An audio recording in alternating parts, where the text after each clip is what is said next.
Boom. All right. We have Q Willey and myself on this call. Sam wasn't able to make it, so it'll just be the two amigos. Thanks for coming on, Q. Absolutely, Chris. Always a pleasure, man. From one podcast to another, we're just always doing this thing, and it's always a pleasure, man. Happy to have a So to give background on Q and our friendship, Derek Miles, who was on the pod a few months ago, he introduced us years ago. I think when we were both first years. Actually, no, I was a first year in PT school, and you were a second year. And we had very similar experiences and frustrations in grad school, and we ended up chatting on the phone for probably like 2 hours the first time we talked, and then became besties, and we had our own podcast with Mason called Adaptabilia, and here we are. So can you give kind of current roles, and then we can dive into the separate topics for today? Yeah, absolutely. So like Chris said, name is Q, and I recently just started with Barbell Medicine. Before that, I was running my own pain and rehab remote operation, and still have some clients that have just been, with me for a year or two that continue on in that space. I did have my own physical in-person clinic as well in North Carolina that was attached to a gym, and we kind of have our own separate gym within a gym.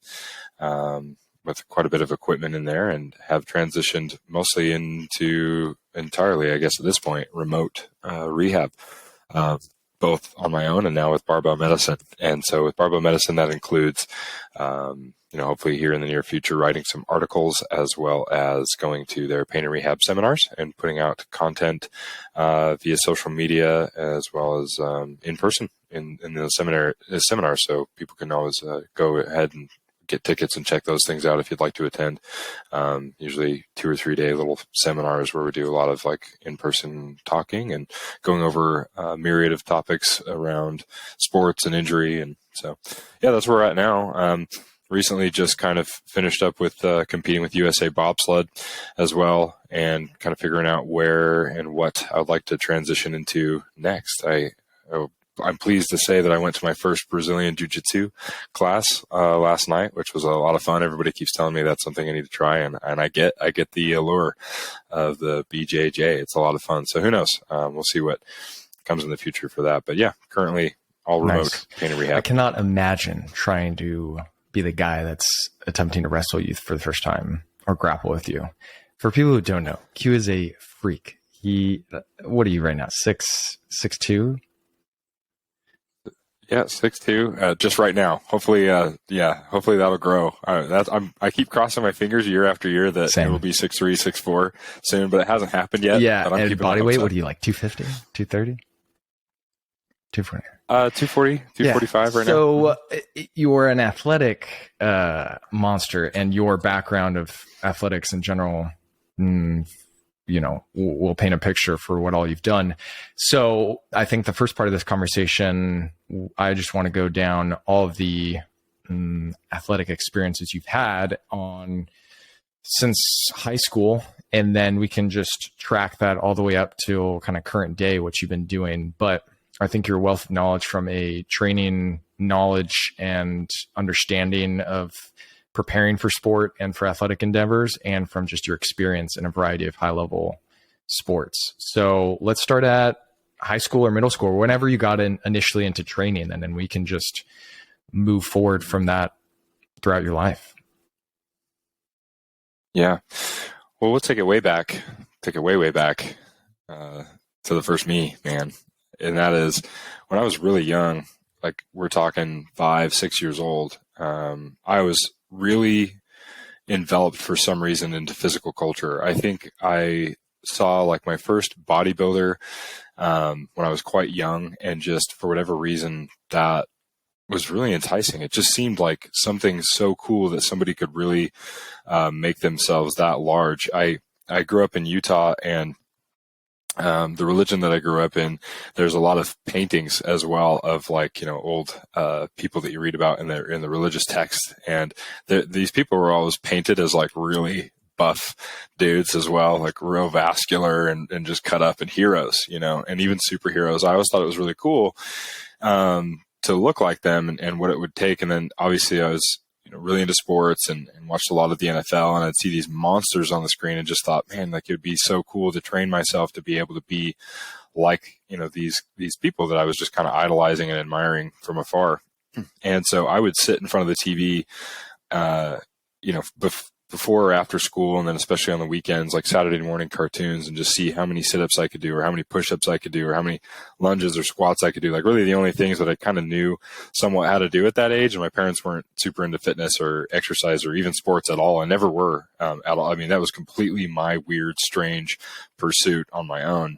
From a very young age, I was just always like I would say, a physical culturist, just doing hard things for the sake of hard. I would try to see how long I could hold my breath. I always resonated with when I saw the movie Eddie the Eagle. I was like, man, that was me as a kid. I was just that kid, like getting into trouble and thinking I was going to make it to the Olympics and trying to do all the things. So I played it like every sport I possibly could. Hockey, baseball. I did karate, I did boxing, did basketball, lacrosse, football. I'm trying to think of soccer, volleyball. I mean, any weird niche thing that I could get into. Roller skating. I did like skateboarding, all the extreme sports. It was just, I wanted to do it all, and just for the sake of trying it and test my hand at it. And I think that's something that has continued to happen today. I mean, like I said, I just went to my first Brazilian Jiu-Jitsu class. It's something that I think both clinically in practice as well with patients, as well as my own physical pursuits. I mean, doing bobsled. How many people do you know that pursue bobsled? It's such a strange, weird, niche thing, especially coming from a football and lacrosse predominant background. And so all through that time, throughout high school, it kind of whittled down to eventually I knew that I was best at lacrosse. And I really did like football. Nothing against anybody that was in the football realm or currently is. I think that space for me felt very jock heavy and very bro. And at the time I knew that I didn't really fit in. I didn't really fit into the category of being a jock. I look it, but I definitely never had the ability to put out that persona. And for whatever reason, I always felt very out of place and very uncomfortable around that crew. And lacrosse was such a niche kind of up and coming sport, especially in Utah, where I'm from. It was a growing sport, but it was new. And because it was a niche, growing new sport, and we were very good, the high school that I went to was very good at lacrosse, played with a lot of amazing athletes that just kind of all happened to fall at the same time, like a purely wonderful, beautiful experience of circumstances and coincidence in a way. But the football scene, for whatever reason, just didn't resonate quite well with me. And so I knew that I was going to be better at lacrosse, and that was my chance at playing college sports.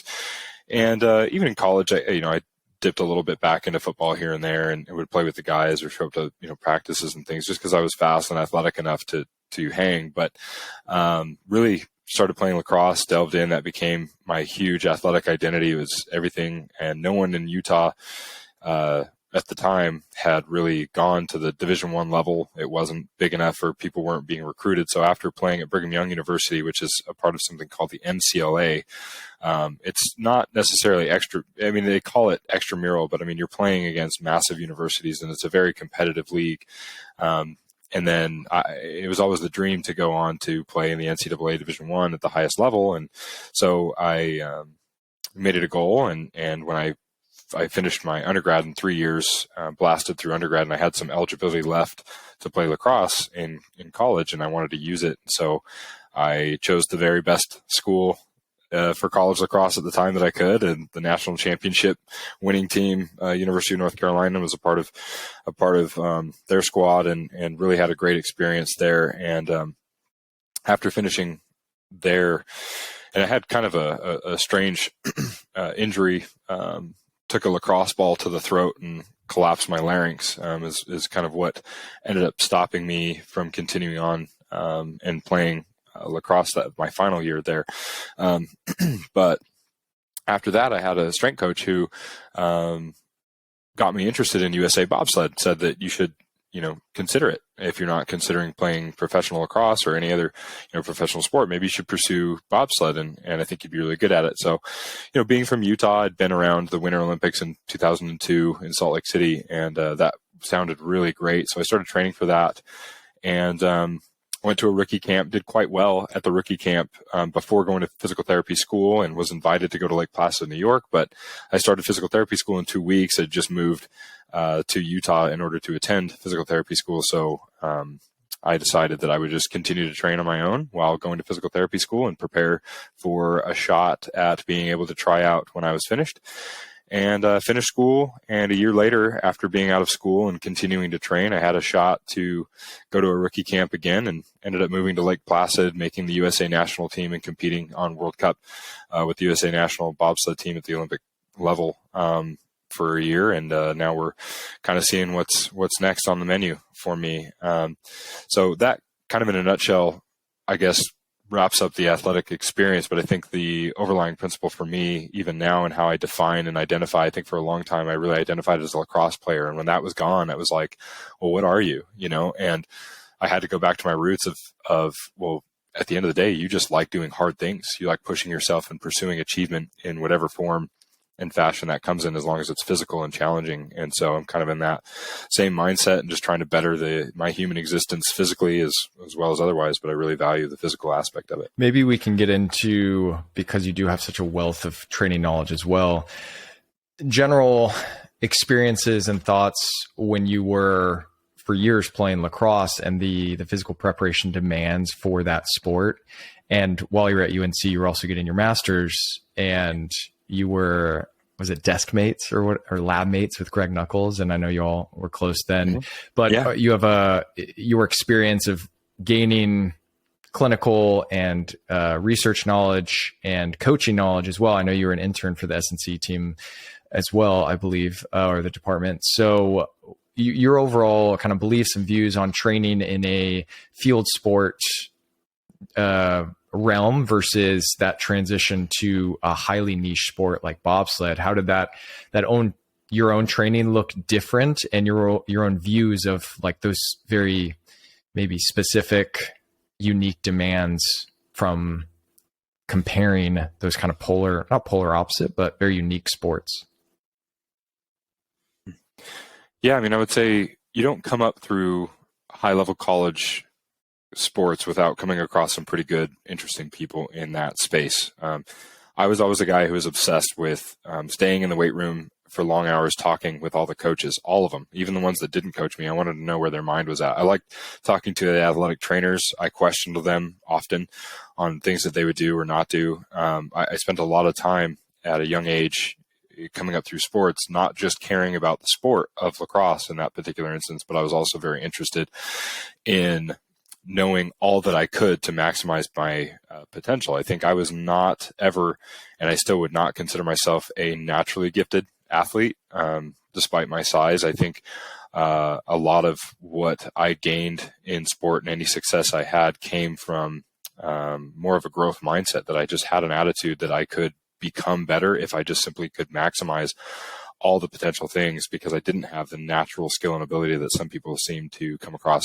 effortlessly. I had to essentially out hustle people in order to be good. And that's kind of what I staked my skill, on. And so, being obsessed and also being at high level universities where there were a lot of good people around, that's, I think, where I really became more and more exposed to some of these ideas. And then even in the master's program, like you said, I did share a desk with Greg Nuckols from Stronger by Science, and Eric Trexler, who was also there with Stronger by Science as well. We were lab mates. And so I had a lot of really powerful influences on the exercise physiology and the scientific side of things. And then also getting introduced to Derek Miles on the therapy side of things, and the research revolving rehab, really helped shape a lot of my questions that I then took to strength coaches while I was an athlete, as well as a strength coach myself. I was an assistant strength coach with men's and women's basketball at the University of North Carolina while I was getting my master's there, and was an athlete myself. So I was doing a lot.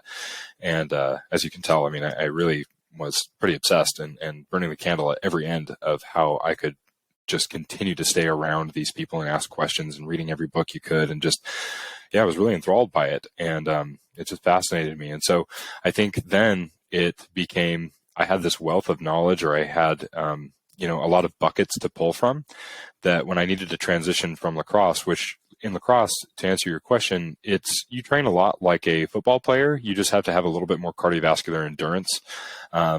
So it's somewhere between across, like I would say maybe like basketball. Basketball physiologically is similar in the sense that you have to have multiple bouts of high power output, whether it's jumping or a quick drive to the basket or cut, or, you're playing defense and you need to be able to, take a quick drop step and get up to block a shot. And then there's like this lull of, I have to still be moving. I have to cover ground on the court, but I have to be ready to have another really high springy power output. Lacrosse is very similar in that way. And so then going from that, where there's a lot of multi-directional components and a lot more skill involved, to pure horizontal force production on ice, and then getting into a sled and getting the crap beat out of you going down a ice trail and the ice track was very different. And I had to take a lot of the skill and transition into all my efforts into just becoming really good at one particular thing. And I think there's some benefits to that. I think there's a lot of power in being able to niche down and get really good at just one thing.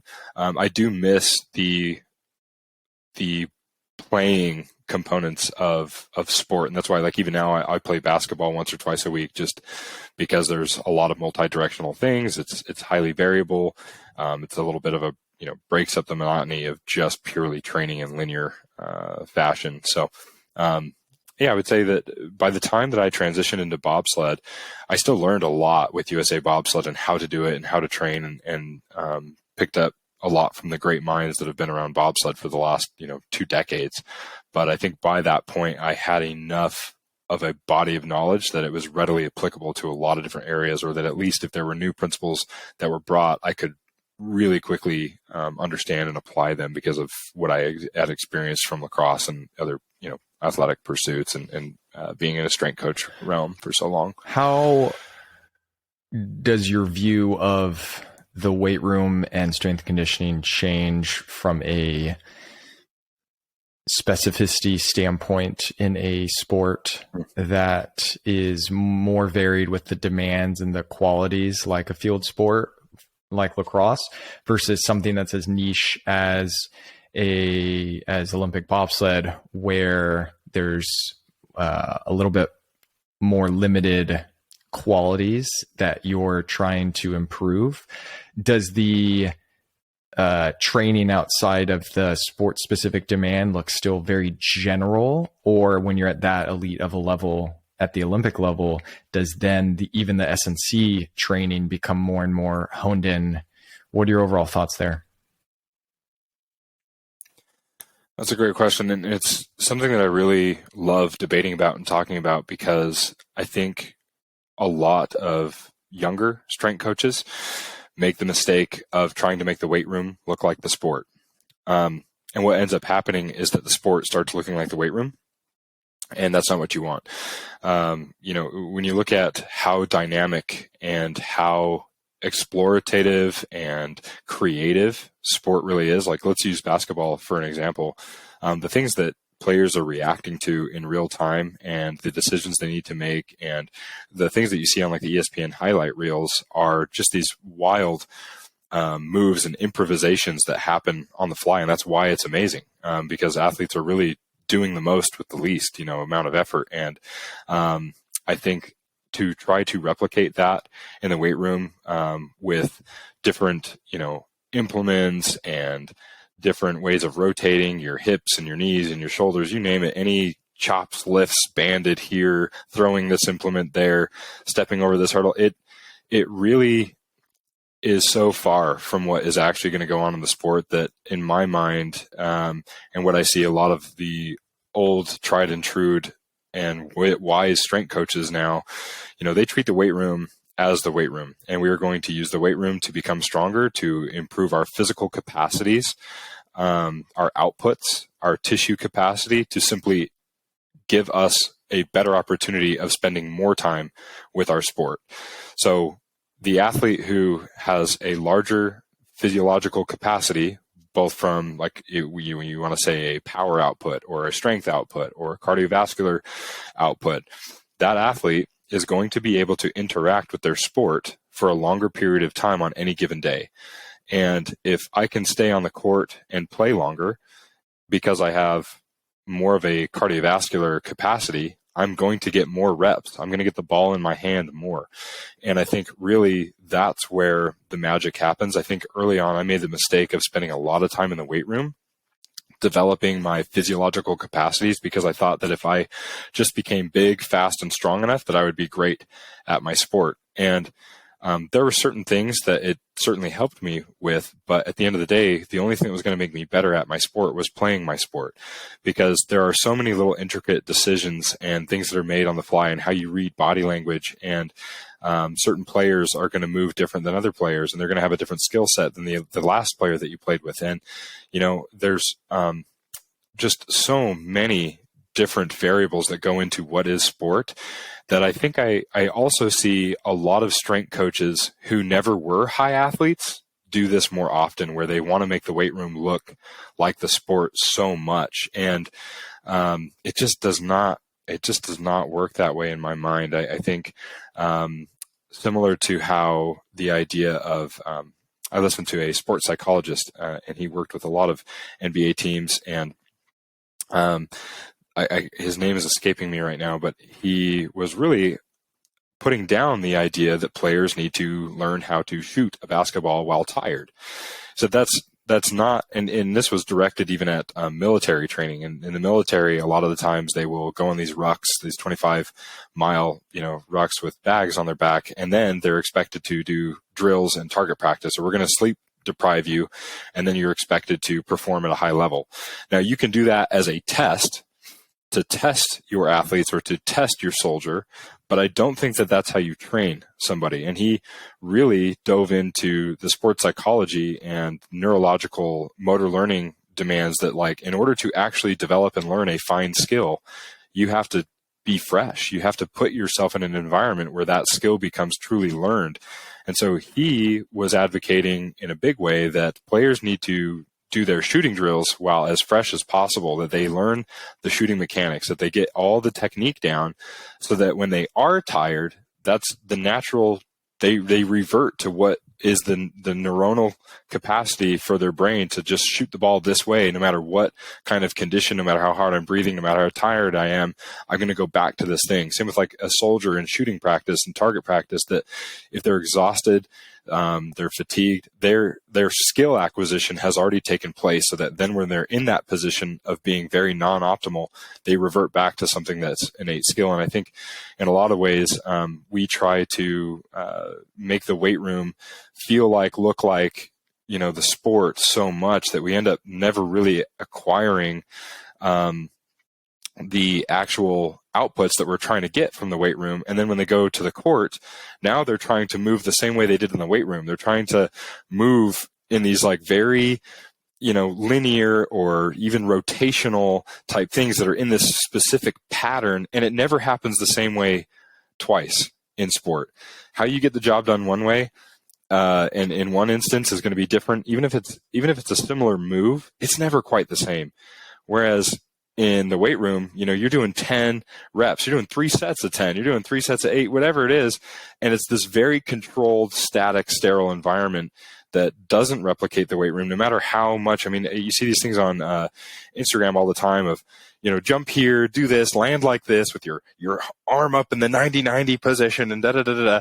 And then you watch an athlete move and play their sport, even a track athlete, where everything is extremely linear, planned. They know how many steps it's going to take them to get to the finish line. They know exactly how to come out of the blocks. They've done this exact same thing thousands and thousands and thousands of times. It still looks nothing like anything that you do in the weight room, no matter what. So why would we ever try to get the things in this static, sterile environment to match what's happening on the field or court, when we just can use the weight room as a tool to get people into a physical capacity that reduces the likelihood of a negative thing happening, and also gives them the advantage of being able to interact with their sport for longer, not just longer in the day, but longer in years, right? I mean, I'm 31 years old, and a lot of people my age have given up on really competitive athletics. I mean, there's a very small percentage of us at this age that are still competing at a very high level. And I attribute that to a lot of the experiences in the weight room early, not because I was doing anything even remotely close to the athletic demands that I'm doing now. I mean, I was just leg pressing and lunging and, putting dumbbells over my head the same way everybody else when I was like 14 years old and I joined a gym for the first time. I was on machines. I didn't have any idea what I was doing. I just looked at a row of machines, I remember, and I said, all right, well, I think I'm just going to do 3 sets of every machine until I run out of time today. That's literally what I did when I very first went to the gym at 14 years old. I had no idea what I was doing, and eventually you kind of meet people. But like, I attribute the longevity of my athletic career, some to genetics and good luck, but like, a lot of it just came from, I was doing hard things and just improving my tissue's capacity, my body's resiliency in general. None of it was specific. And I don't think any of it should be, because it's not. And I get very rubbed the wrong way, I suppose, when I see things on Instagram where I'm talking to people who are like, well, I just want to be, explosive. I just want to be this functional athlete. So I just need to train functionally. And I'm like, what does that even mean? Because how do you expect? And then here's what's funny is they want to go to the weight room for 3 times a week or 4 times a week and do that. But then they want to go back to their desk job, throughout the day. And I'm like, well, you can't expect to be a dynamic, functional, mobile, awesome athlete if you never are doing that stuff. And it's certainly not going to happen in the weight room unless there happens to be a basketball court inside your gym that you're playing on, right? Like, it's just, there's such a far diversion between what happens in the weight room and lifting weights versus what happens on a field or a court or a pool in athletics. It's just so far different that I don't think it does anybody a service to make the two look similar to each other, because then you're just becoming worse at both. Have you seen the new Netflix series called Full Swing about the golf profession? I have. I've watched a couple of episodes of it, and it's just exactly what you would expect of any of the training environments that you see with these pro athletes. That everything is looking like golf, and we're going to improve this rotational stuff with this band. And then you watch them swing a golf club at the speeds they swing, not even remotely close. Now, if you wanted to say I am looking at the demands of what it takes to swing a golf club, I know that the capacities of the trunk and the shoulders and the hips need to be able to do these things. Okay, cool. I can put a band on you and make you rotate through that at a slower tempo under a higher resistance, the same way that, if I wanted to run for a runner, cool. What are some easy ways to make a runner improve their longevity of running? Or if they are dealing with tendinopathy of some kind, like overuse injury, well, you slow the rate of force development, you add load, and you make them do lunges and squats. You make them use all the same tissues. But I would never, in that episode or that TV show, they make it seem like all these training implements, like we're doing golf stuff. And it's like, no, we're not doing golf stuff. When you golf, you're doing golf stuff.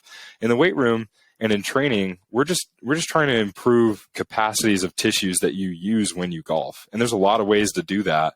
And sure, we can work on some rotation, but none of that is ever going to make you a better golfer. It's just going to allow you to golf more frequently, which is going to make you a better golfer, not the other way around. I do know what you mean. I'm glad you watched it. I finished the first episode yesterday, and I am, very similar thoughts. Yeah. Not triggered. Sure.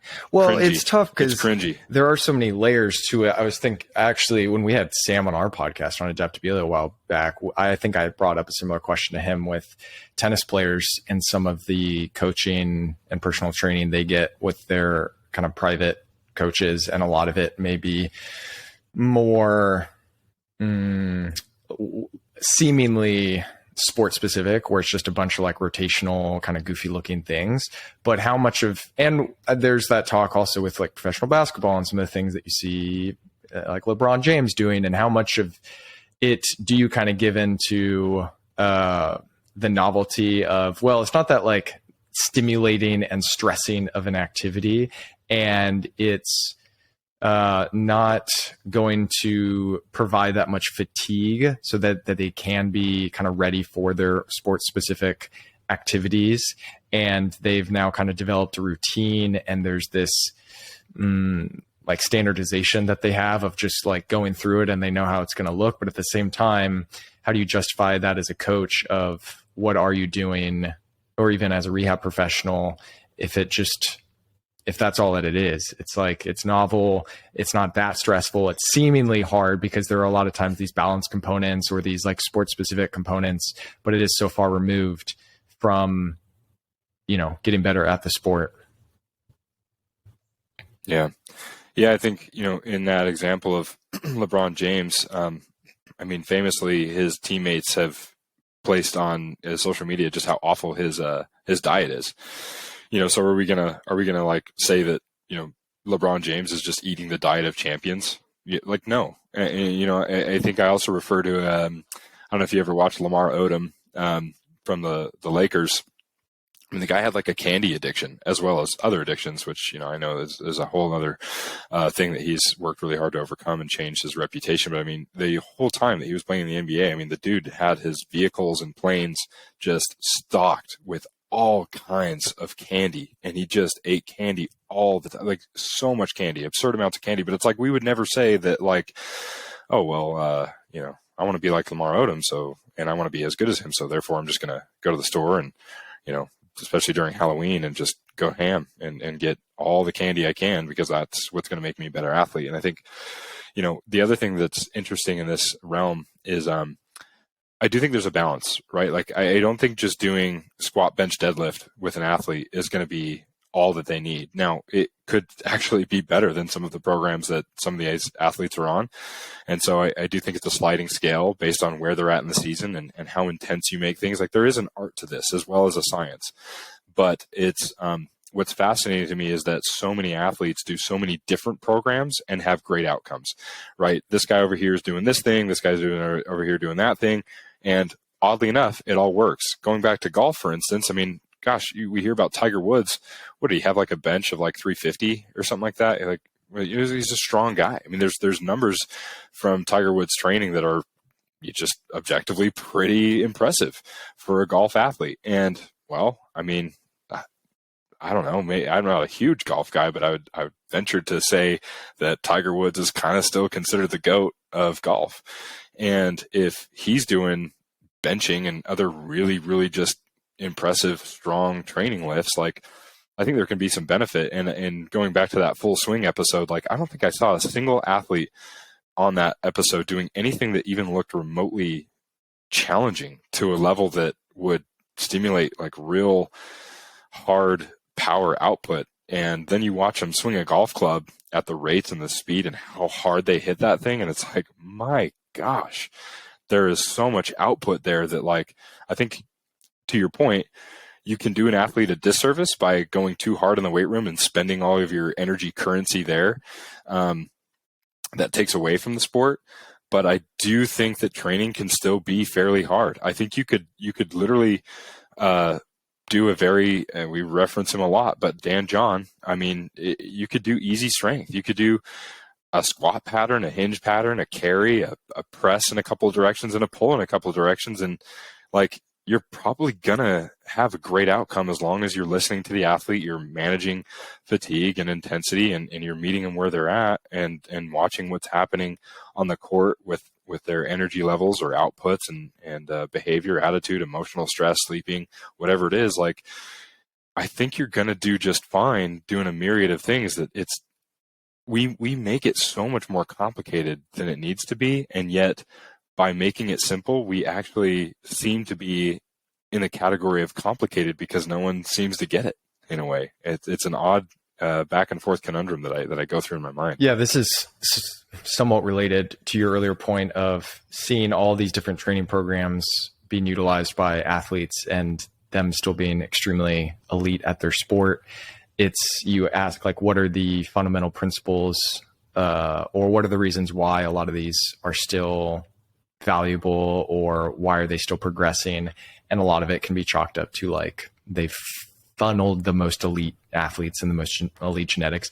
But if we go back to like the principles of strength and conditioning and what you're alluding to, like, if you accomplish the big rocks of overload over time, stress management, understanding the periods of the season that they're in, there are a lot of ways to go about the process of preparing an athlete for their sport, and titrating volumes over time and not crushing them for their actual like thing that they want to get better at. And I think it's similar from like the rehab perspective of a lot of times athletes get better or patients get better on their own. And we have to ask like, what are the fundamental reasons why or similarities? And I think Eric Mehta does a good job with that of there's a lot of times it's just time itself that's helping in regression to the mean, but also what are the principles if we need to return them back to the sport?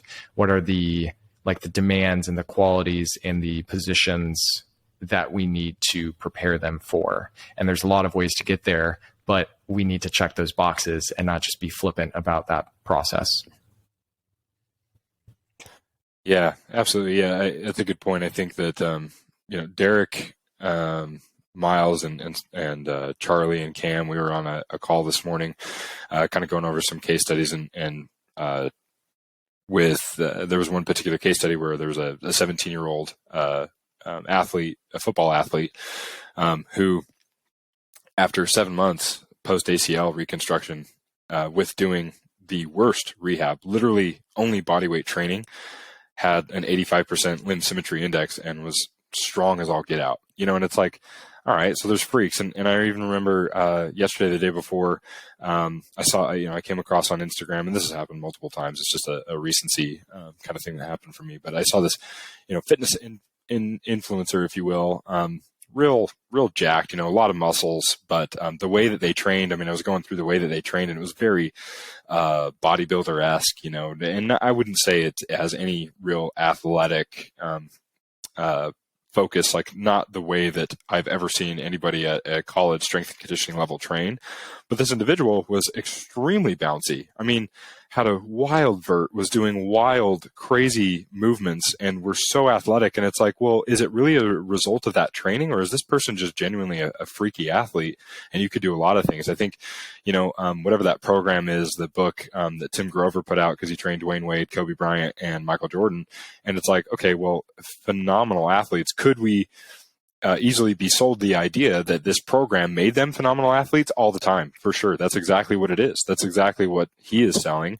And that's exactly what the idea sells, is that, oh, the best athletes did this type of program, therefore the program is great. And it's like, well, maybe just the best athletes kind of aggregated to the same thing given a set of circumstances, and they were freaks regardless. And I think that happens because we see guys that are equally as bouncy and crazy athletic as like Ja Morant, or, you have LeBron James now, that are just freaky athletes, man. They can do really wild, wacky stuff with their bodies, and they're doing very, very different programs and have for years and years and years.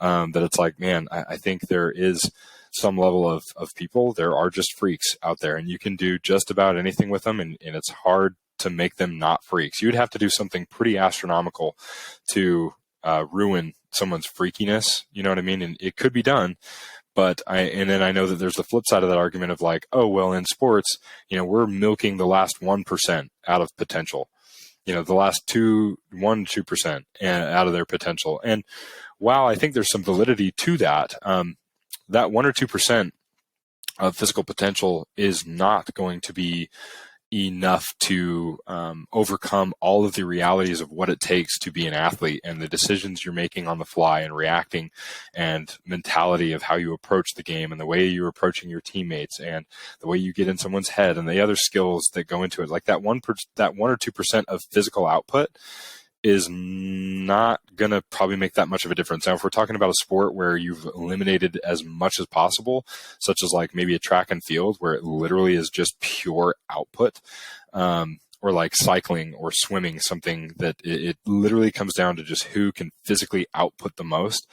I still think on any given day, there's going to be a lot of variables that will fluctuate that standard deviation, at 1 or 2% up or down on how that performance is going to go based on their mentality, based on, how their attitude is coming in, what they had for breakfast that morning, and did it sit well with them, how they slept, how nervous they are. There's so many factors that go into that like, I think the argument of trying to yield that top 1 or 2% by doing really quirky, weird, novel, sensationalist, bullshit looking exercises, is really not the juice isn't worth the squeeze of what you're going to sacrifice in other areas. And I think that we could probably make it a little bit more simple, and that people who are freaky are going to remain freaky no matter how you train them. And there's not going to be some secret sauce. I think that's what everybody wants, is some secret sauce out there of how does, this person do this? And man, I'm telling you, I've been looking for it since I was 6 or 7 years old, doing squats and sit-ups and push-ups in front of the TV as a kid. And I still haven't found what the secret sauce is, other than consistency, showing up, and challenging yourself frequently in ways that maybe you haven't before. And I think that's really just, staying the course, man, is part of this thing, and landing wherever you land. And you could be a really freaky athlete and have a pretty traumatic injury that was due to no fault of your own or the training program you were on. Like, I mean, I just mentioned, and I apologize, I'm rambling here, but I mean, I mentioned that the thing that really kind of ended my college lacrosse career was getting hit in the throat with a lacrosse ball at 90 miles an hour and fracturing my larynx, collapsing it to the point where, like, I couldn't breathe on the field. It's like, how could it, do you think any strength and conditioning training program could have prepared me for that moment? No. And the reason why is because the coach literally screamed at me the play before during a shot to keep my head up more and look at the player, because I had kind of dipped my head down at the last second while the player was winding up to shoot. And the problem with that is that if you look down too far, that player could, basically do a little hesitation. You dip your head thinking they're going to shoot. They hold onto the ball. They step around you and get another potentially more dangerous or closer shot on cage. And so you want to keep your head up to make sure that they are, in fact, going to release the ball, that you are playing solid defense, and that you're anticipating that they could move again. And I kept my head up. I kept my head up too much.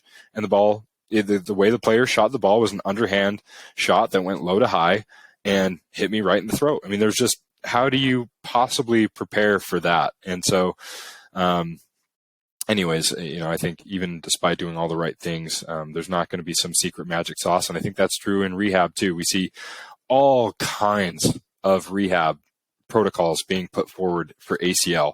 And, oddly enough, seems like they all kind of tend to have the same outcomes over time.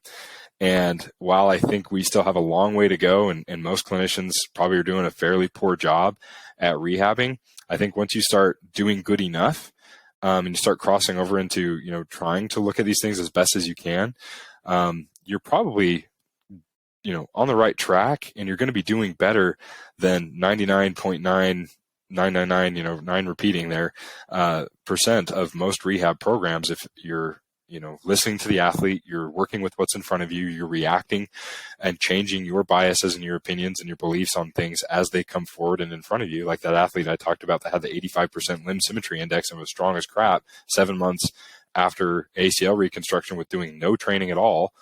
Well, what do you do with that compared to the 17-year-old athlete that is 7 months post-op who has been training like crazy, and they have 60% limb symmetry index and are still struggling with pain and are still struggling? Like, was one surgery better than the other? Was one training program better than the other? I think it gets really convoluted and difficult to say that. And there are inter-individual and genetic predispositions and just differences and contextual things that we just can't possibly control or manage all of them all the time.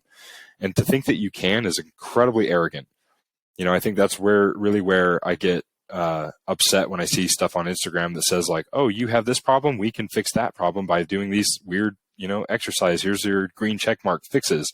It's like, you're really arrogant enough to believe that you figured out the magic solution that no one else on this planet has, and that you have the secret sauce for every situation, because there are so many individual factors that, like, those who are arrogant enough to say that, I think, are really missing a big portion of what it takes to interact from human to human and work with, individuals and their individual problems. Because it's like, well, I could throw green check marks at you, these exercises all day, and if they're not working, they're not working for you, right? And I've been in that situation. I'm sure you have. I'm sure any rehab clinician listening to this podcast has been in scenarios where they were doing the things that they thought were the best practice they could muster at the time. I think everyone's just trying to do their best. And here they are trying to do their best and putting forward the best thing. And you know what? Sometimes it doesn't stick the way you wanted it to. Then what? You did all the things. You did all the right things. And it's still not going, is that a you problem? Because then it's like all of a sudden, very quickly, clinicians that typically we're like, oh, this is me. I'm the fixer. I'm the good one. Very quickly change to, no, this ain't me. This isn't my problem. This is a problem with them because I did all the right things. And it's like, well, why can't we just start with that, saying, I have a handful of principles and I have a handful of knowledge that I think are going to get us very close to the truth, knowing full well that I'll never touch it. And that I'll never actually have the full truth here of what should be done, but I'm pretty close, and we're going to roll with it. And I'm going to work with you until it doesn't. And, I'm starting with the full well knowledge that anything good that happens in this program is not 100% because of me. And there's a lot of other things that go into that. And then anything bad that happens is also not 100% because of me, but I'm going to do the very best that I can to move people in a direction where we're getting the outcomes that we want, that they want. And that is moving the needle in the right direction over time. And we're going to react and change things as needed. But anyways, I know we got kind of far away there, but I think there's some principles here that really frustrate me and continue to be so pervasive in the industry. And I think it's important to address. I think that last part leads well into the transition to acknowledging uncertainty and acknowledging or trying to be humble and have humility throughout the process, working with patients. And when things go wrong, having a check of, was this, could this have been avoided? What are things I could have done better? Are we just going to stick the course, et cetera, et cetera? But can we go down the path of your experiences with belief change and how that really zooming out, taking like a meta perspective of this, your experiences, and then how that can be viewed from changing clinical beliefs, changing in practice, and views as a clinician and coach? Yeah. To zoom out real big, being from Utah, you can guess what religion I was raised in and very strong in. Up until about a year and a half ago, that was something that I was hell bent on and believed wholeheartedly that was the truth and nothing but the truth. And that, that was really the only way. And it was the lens by which I viewed the world from a spiritual aspect. In this past time frame, I have since left that religion entirely. I am on an entirely different, I don't know what you would call it, spiritual journey, I suppose, where I'm not going to hang my hat on any one thing. And I will tell you that coming from extreme religiosity and dogma and, the way that you are really taught to view the world, view yourself, view others, view how this whole thing works in my very limited, experience. We are just living on the pinhead of a needle when it comes to the vast potential of what is out there. And I don't mean out there universally. I mean more even just from a global perspective, like the amount of different belief systems that are in place just within, our small, teeny tiny, infinitesimally small chunk of the universe that exists. Just within human population, there is a vast amount of differing spiritual and otherwise belief systems that guide people and that they feel very, very true for themselves. Now, I'm doing the best that I can to remove myself from that. Even in doing that, and while acknowledging all the flaws, there are still going to be implicit things within me that are very, very difficult to unravel, and I have to constantly check myself. And I think then to take it into even a more zoomed in view to just physical therapy or strength and conditioning, every clinician, every strength coach is going to have a set of experiences and education that has landed them squarely in the place that they are. And those experiences, no matter how good or bad, will shape you in some way. They do have some influence. Now, we all go to different schools. We've been exposed to different curriculum. We've had different mentors. There's people that we did our clinical rotations with that put things in our mind in a place of learning and a place where we were stressed, and we saw clinical outcomes happen for good or bad. We were told one thing that was taken as truth, or maybe even part truth, or maybe things that we felt were completely bull-faced lies. And then we acted on those things in whatever direction it was pushing us. Either, no, I'm not going to do that because I don't think that's true, or yes, I'm definitely going to do that because I believe that's true. And then there was an outcome. There was something that happened as a result of our action. And the problem is in physical therapy that the actions that we see are, again, going back to what we were talking about earlier, are convoluted by a lot of other things that could be going on in that individual, because humans are complex. Welcome to being in reality, but humans are complex. If you haven't learned that already about yourself or about interacting with others, there's a lot that goes into, think about like even just relationships, whether that's romantic or friendly. There's a lot that goes into what makes a good relationship with another human being. And that relationship can change and ebb and flow, and somebody that you were very close with can become very distant. Someone that's very distant can become very close very, very quickly. And so there's so many complexities of how to do this. And there's not one magical recipe for anything. And so then when I say, okay, I was taught in school that doing this joint mobilization, or I was taught that doing this manual therapy technique, my school taught me this, a professor in school, it seems like other students, seems like what I see on Instagram, and it seems like my mentor in this clinical rotation all have this set of bias and belief. So now I'm going to go to a patient and I'm going to apply this set of bias and belief because I've bought into this to some degree and I'm willing to give it a try. Now, the patient then has a positive response, right? They tell me that it feels good. They actually move slightly better by some way that I hopefully measured, let's say. And now I have solidified that this thing that I did that others have told me is true. I've now gained that experiential truth for me in my life that's very difficult to now separate because I just experienced it. Now, if you take a step even further out and say, okay, is it equally likely or as possible that I could have done 10 different things, not just the one thing that I did, 10 different things, and also had an equally similar outcome? Well, it's hard to say because that wasn't my experience, right? That's not what I experienced in the moment. I did this one thing and had this one outcome. I didn't try all 10, and I didn't get to split the universe into 10 different realities to see each trajectory of the outcome. I only have this one to work with. And that's really difficult to separate yourself from, even if you believe otherwise. For instance, when I was working at the VA, they did a lot of dry needling at the VA, lots of it. Now, I came in with my bias that I don't like dry needling. I don't want to use it. I don't see that. I really don't feel like it should be used in clinical practice for a myriad of reasons. But gosh, I tell you, when somebody had pain and it hurt in one specific spot in their shoulder, and you go in and you stick a little needle and you piston it up and down, and maybe you attach electrodes to it, and you do all the quote unquote right things that a good quote unquote good dry needleist should be doing, and the patient reported immediately after that their shoulder felt better. Well, that's pretty hard to separate that dry needling is not clinically effective when you just literally saw it make a positive effect in person. And so then you have to take a step back and say, well, why?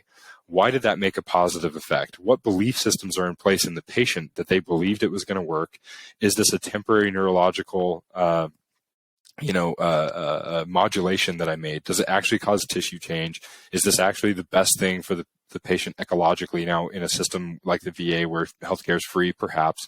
But there's so many other contextual things to consider. And I equally saw then, when I started pushing back really hard against dry needling, that I could get the same results with other stuff, that I could put patients through isometric or other exercise, or even just having a good conversation about their shoulder, and it would change the outcome, just even talking with them about their shoulder. Now, talking, I didn't change the tissue. I'm well aware that me speaking words doesn't change what's going on in their shoulder, but their belief about it did.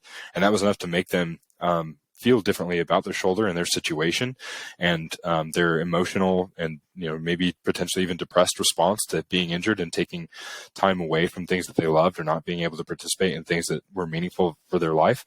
And that conversation did a lot for their shoulder, probably just as much, if not more, than what a needle would have done for their shoulder. And so, I think there's value in exploring the other 10 alternate realities. You just have to do it one at a time with different people, and that becomes really challenging, and it takes time to see that. But I'm in a place now where I just think that we have so much to question. We have so much to detach from. Even my current biases of exercise centric type stuff, I am fully well aware that 70% of the people that I see will probably get better whether I'm a part of that process or not. if not even more people than that, and I'm great at interacting with people. I can connect with people. I can make them feel heard, seen, listened to. I can make their situation feel very important to me, and I can make them feel important in this world, and I can make their problem feel important and be dealt with in a way that gives them some semblance of meaning. But I'm under no illusion that I have some secret magical sauce of rehab that no one else has access to, and that you got to see me, the guru Q, for some knee or shoulder or back or ankle or even performance perspective. Yeah, I have a lot of experience in things. I've gained a lot of knowledge, and I think I could apply that knowledge and have a really great training program put out that makes sense to me, or I could train someone in a way that makes a lot of sense to me given the base of knowledge that I have, and also recognize that someone with far less experience with a far worse training program could also have pretty dang good outcomes. And while that's frustrating, that's reality. And so, you have to detach from it being a personal thing and detach from making assumptions about what it is that you're doing and not doing. And I think move forward in the best way you can, given the best evidence that's possible and considering all things. And I think for me, like the passive modality, since I know that's probably what, you and I talk a lot about, like the passive modality stuff, while it could potentially yield a positive benefit, has no other benefit, has no other physiological benefit other than simply making it feel better in the moment. And, call me hardo or something, but like, I'm not here for feel good. I don't want just to feel good. Like I want it to create real change for you. And I also don't want you to think that I have some magical secret sauce that you just need to come see me for because I've got the magic fingers or I've got the magic ability with the dry needle to do this thing for you. I want to place all of the, responsibility, the accountability, the really just ability on the individual to be able to handle and care for themselves, because at the end of the day, that's really the only thing that matters, both from a relationship standpoint, from a going back to like religious standpoint. It's about your personal decisions, your ability to handle and navigate your own boundaries, and how you navigate and operate within the world that you see, and the whatever through your lens of experience. That's really, at the end of the day, like that is what self-efficacy is and what we try to help people see. And I think, we're getting really meta here, but, I just think that it's very frustrating in the environment that we live in right now, where people think that they've got the magic and the secret sauce, and that X is better than Y, because at the end of the day, I don't think we really know, and we're just doing the very best we can, and other people are going to do the best they can too. And you just have to learn how to question everything and come down to like, okay, well, what do we know? Because we definitely can't say it does X, Y, and Z. I saw that thing on Instagram, and obviously, like, social media is just prone to this, but this guy was talking about how this other athletes, his tattoos were affecting the dislocations of that side of, he had like an arm sleeve, right?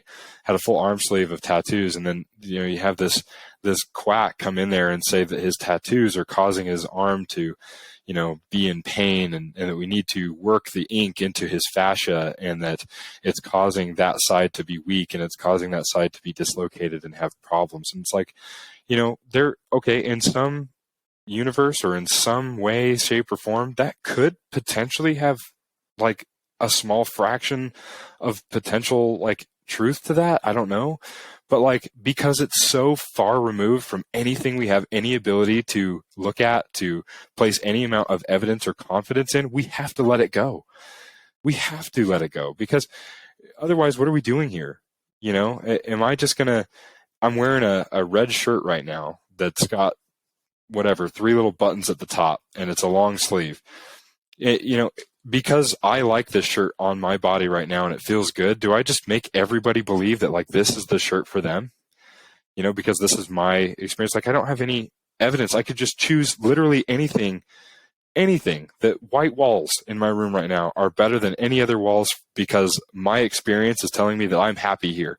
Therefore, white walls must be the best kind of walls, because I'm a happy person. I'm enjoying my time in this room and it's white. Therefore, white walls are the best. Like, at what point do we start just delineating out into any random factoid just because it's my lived experience. And so therefore we do only have the evidence to lean on. And personal evidence, in my opinion, is good, but it's not the top. It's not good enough. And I think a lot of people push back against research evidence saying, well, in my experience, and, I've seen this and I've seen that, and research can't possibly, look at the things that I'm looking at right now. And it's like, yeah, but research also isn't looking at it through the lens of your very biased personal experiences, the same way that, being raised in a Christian religion is going to make you view a Hindu or a Buddhist very different than what their upbringing has taught them to look at it through. Now, if we back up and completely look at religions from a objective perspective, and we actually look at statistics of what religions do what and how often do they, we could maybe come to some conclusions on cultural or societal or religiosity based thing that gives us a realistic number as to what religions cause what outcomes. And you're going to have lots of disagreements between either side saying, no, that can't be right because that's not our lived experience. And it's like, well, your lived experience is completely biased by the lens that you view the world through. So we really only have research and objective things that have been tested rigorously again and again over time in large populations from a unbiased perspective as possible to land on any amount of truth, knowing full well that we'll never actually attain all the truth, but we can certainly try, and that's the best we have. So anyways, I know we've been rambling here, but I think that's probably the best way that I can think about it at this moment. Yeah, I don't even know how to respond to that. That was a wild journey you just took us all on. That's great. Hopefully not too wild. I guess I'm just trying to say that we have to be very careful and very careful in how hard we stake our flags in what hill and how long we choose to stand on that hill before moving off of it. And I think any of the great people in our lives, any of the really great clinicians that I perceive to be great clinicians, and I'm going to throw Derek Miles right up to the top of that, like we always do, because I think he deserves it. I think he is also one of the first people to throw away things that he was previously, staking his flag on. He's very quick to change. And I think that is the mark of true wisdom. When you've landed on something that makes a lot of sense, and then when presented with alternative evidence, you're willing to take, not necessarily throw it away, but take what you've learned and add it, a yes and add it to the mosaic of what you've gained in the past and add on to it or change and say something entirely different. I think that's really true wisdom. And it's unfortunate that in our current society, like you look at stuff like, we've been talking about religion, but we can switch to another really uncomfortable topic of politics, just to make people really unhinged from their seat. But, if a politician changes their opinion or stance on something, that's seen as a weakness and a bad thing. Like, oh, look at this flip-flopper, da-da-da-da. And it's like, man, if a politician was really spending a lot of time interacting with data and interviews and experiencing, and they see things in their world that changes their opinion, and they decide to act on that change and flip their decision where they felt very strongly one way and then something came along and made them feel very differently about it, that should be seen as a very positive thing. In fact, we encourage other people to do that often, and then we fault and flaw and point fingers at those who do, that are on these stages. And so I think that's unfortunate. And I think that I would just encourage someone that has previously said that manual therapy or whatever. I keep saying manual therapy. I shouldn't. That's exposing my bias in a big way. But any way that you practice, I think you should be willing to put it under a microscope and change. And no matter how hard you've preached it, no matter how foundationally you've staked that claim in that thing, I think you should be equally willing to let it go and move on and expect that people will respect you for that, and that good things will happen as long as you're continually trying to move forward with the best way you can, with the best amount of truth that you can possibly find. I think that's a great place to stop. Yeah, that was awesome, man. Any other final thoughts or take-home points? I think that kind of summarized, that last bit really summarized a lot for me. Yeah. No, I think we just, you know, we need to give each other probably a lot more grace. I really do believe that everyone's just simply doing the best they can with the information they have. And I think then on top of that, it's not good enough to be comfortable there. It's not good enough just to say, well, I'm doing the best I can, therefore I can stop, and giving your permission to no longer pursue anything. I think if there's any takeaway from any of that, it would just be to constantly take your beliefs and biases off the shelf and examine them and dive into why it is that you believe those things. And when you hear things or see things that are a very knee-jerk reaction, you want to push it away. Allow yourself space to explore and reason through why you believe differently. And as long as you can create a positive environment for you or the people you interact with to also accept those things and bring them in at a level that they feel comfortable, I think you're going to be doing a pretty good job. Yeah, I would agree. All right. Q, thank you so much for coming on. We'll call it here. All right. Agreed. Chris, it's been a pleasure.